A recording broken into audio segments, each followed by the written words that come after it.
ব্যাংকের বোর্ডের গুরুত্ব এটা নিয়ে কোনো প্রশ্ন নাই, এবং আমি যেটা করতে যাচ্ছি সেটা হচ্ছে যে ফিট অ্যান্ড প্রপার টেস্টটাকে রিভিউ করা এবং প্রত্যেক ব্যাংকের ডাইরেক্টরদেরকে যারা আছেন অলরেডি তাদেরকে সহ do they fit into that fit and proper test, if not they will be asked to resign. আমরা এই পলিসিতে যাচ্ছি।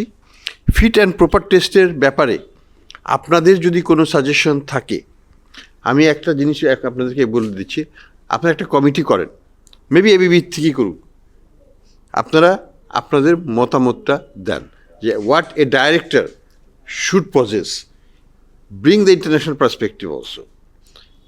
আমেরিকাতে তো আর মালিকানা ওইভাবে তো ডিফাইন না, সিটি ব্যাংকের কে মালিক কেউ জানেও না, তাই না? কাজেই কী হলে ডাইরেক্টর হতে হয় সেই গুণাবলীটাকে আমাদের নিয়ে আসতে হবে। তারপরে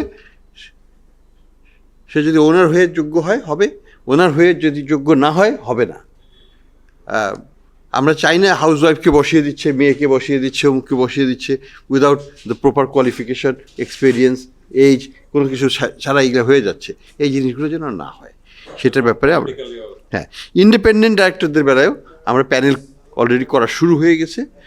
আমরা প্যানেলটা করে আমরা রিভিউ করব, প্রয়োজনে আমরা এটাকে একটু সার্কুলেটও করতে পারি লিমিটেড লেভেলে,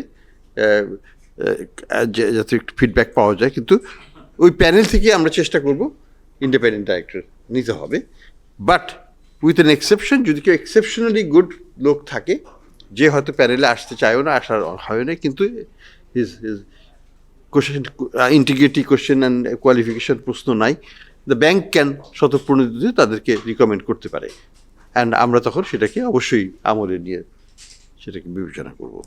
সো ওই অপশনও থাকবে, the bank can propose, but under exceptional circumstances, not just anybody.